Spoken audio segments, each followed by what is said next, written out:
Atta boy. Yes, sir. Where do you see the pitching industry going? I mean, I guess the right answer is I don't know. I mean, there's been so much change with all the data, all the metrics. I was kind of thinking about this last night. I don't have an answer to that because it seems like we're tracking everything at the moment. You know, we have mounds with force plates. We have the TrackMan. We have the Hawkeye. We have Rapsodo.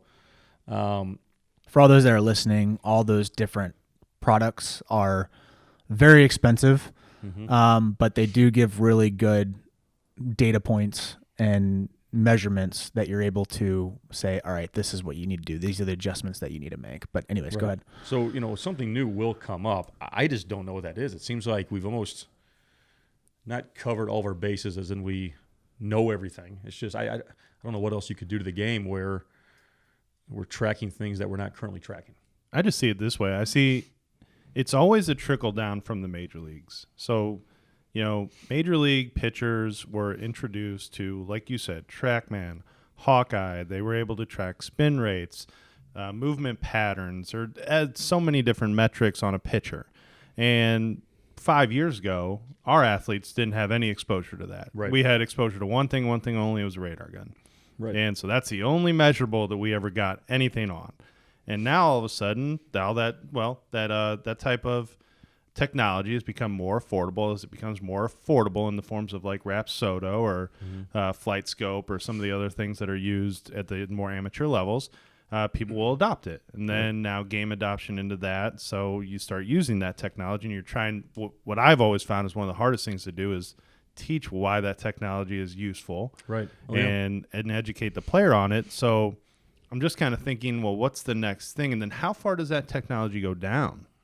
Right now, it's like, in my opinion, it can be applicable to some of our high school guys, but some of our high school guys are not ready for that information. Without a doubt. You know, like, if you can't step in the same direction twice, I'm not even remotely talking Rapsodo with you.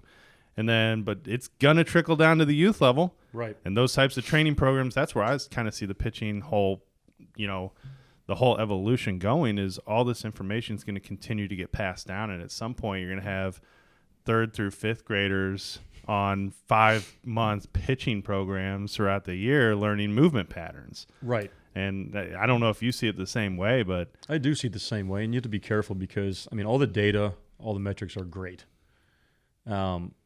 If you know how to decipher it. So I think the hardest part of our job is knowing who to introduce it to and who not.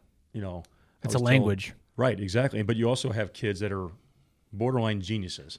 Oh, yeah. If they dive too deep, they forget they still have to get the guy out in front of them that 60 feet. I think we know one is, yeah. That's the hardest thing is, like, it's very valuable. You want them to know it, but you don't want them to fall in love with it. Yeah. Just like you don't want them to fall in love with the old school approach. Maybe, hey, you show up and you throw your gloves out there and you're ready to go. You do a couple of these and you're ready to go. I mean, you know, there's always that middle ground, but you do. It kind of goes back to what I was saying, trying to create customized workouts for these guys, knowing what to give them, what not to give them. Because like you said, like, we have kids that can't step in the same spot every time or can't locate even a fastball. So the hardest part is using it, not using it as a crutch, but also knowing which kids can handle it and which kids can't. Well, and think about it this way too. Think about the types of trainers these kids are having access to nowadays. Right. Again, 10 years ago, where were the best trainers in baseball? At the pro level. There was or they were out of the game. Yeah, or they're out, but it was mainly at the pro level, and then all of a sudden, it started to trickle down to college, and then you had guys like, you know, Scott Brown and guys who just like the best pitching minds in the world who were at Vanderbilt and Arkansas and all these guys, and then they moved up to pro, and it just kept trickling down. And then all of a sudden, you're seeing these academies like what we do with the Tigers and what you do with Ace and everything, and now those instructors have access to the best information. They understand that game, those processes and drive line and everything else. Right. It's gonna keep moving. It's gonna keep expanding down. I've always gone to the fact that because Major League Baseball, DeGrom just got hurt, right? He's rehabbing back. I think he's back now, but yeah, he did something. Do you think that it's going to get to more injury prevention? How do we like getting away from velocity only? Well, you're never going to get away from velocity because Right. that's the sexiness. You love velocity, right? Everyone loves power. Well, there's no way we're getting away from that. But it seems like there's a lot of injuries. Is it without just a doubt. me, or Well, I don't know the data? So if you're listening to this, hold this conversation with a grain of salt because there's no data that I have backing up my statements. But just from you have the best pitcher that is throwing 100 miles per hour consistently, Right. and he's now in the minor leagues trying to get back up on a rehab assignment. That's a little worrisome. Right. I don't think there will ever be complete injury prevention. It's almost like injury reduction. Yeah. But when you're asking your body to push the limits day in and day out, I mean, of course, velocity is king right now. I'd be lying if I said that wasn't true. I hate it to a certain point because, you get young kids chasing velocity. Mm-hmm. Whereas, we think that we train velocity at all ages technically because when you teach a kid how to move more efficiently, he should throw harder. Or if he's in the weight room doing the right stuff, he should throw harder. Mm-hmm. So I don't think injuries are going away. I just think, it's almost like the mindset is I have more horses in the stable. If one guy goes down, that's definitely the I way. got a bunch of other guys in the stable. That's at the college and the pro level, for sure. Yeah. I mean, that's you're an asset. Now, what kind of an asset are you to the program? That's how they value you. But I mean, that definitely is how it is. But it's becoming that hitters are more valuable, which is kind of weird because there's less great hitters, right? And there's now becoming a vast majority of good pitchers. And I think to go back on something you just said, I want to make sure we hit this point. You said it's injury reduction.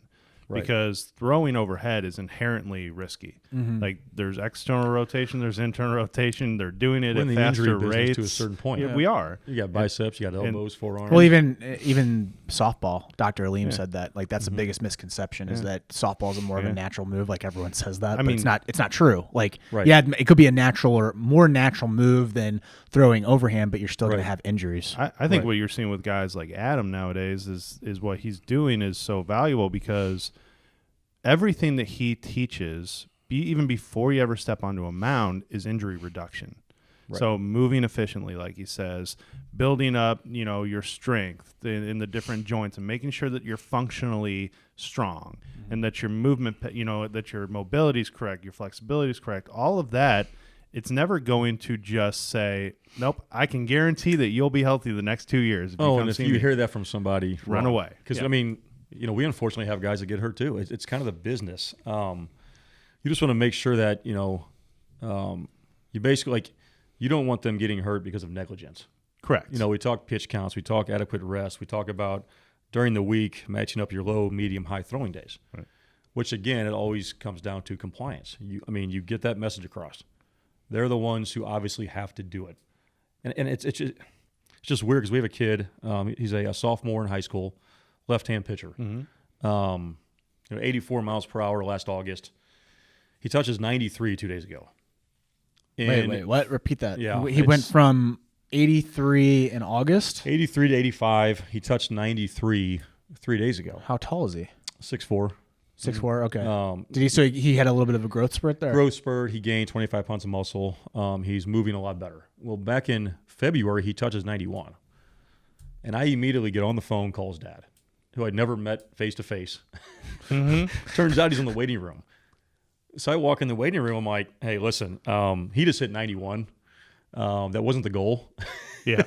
I just want to let you guys understand that at that age, it does, scare you to a certain point because some kids are just going to do that. Yep. I wanted to push the point across, like that wasn't the goal. We're not pushing this to be 92 next week. I'm just letting you know that, so there's no misconception. There's no misconception. Because what people don't understand is like the parent's gonna be like super happy and the kid's gonna be happy like, oh, I threw 91, and Adam's here is like, oh man, crap. Yeah, I mean, and like this is not good. Well, and that is it's great, but it's not good. I just hope it's a kid and parents who are somewhat reasonable, and they understand that okay, this is what my kid's doing. Well, now everything is even more important now. Like you have to check all these things off the list. You're not going out trying to throw 91 every time. That's not the goal with us. Like it's a byproduct of so many things, putting on 25 pounds of muscle, moving more efficiently, eating better, sleeping better. This kid, I'm telling you, he's got a bright future because he does stuff on his own at the same time. I was having a conversation with his dad. and this is unfortunate because you don't see it very often. He still goes out and plays catch with dad. He goes out That's to a awesome. That's field cool. on his off days That's cool. to play long toss. That's cool. And they're doing it the right way.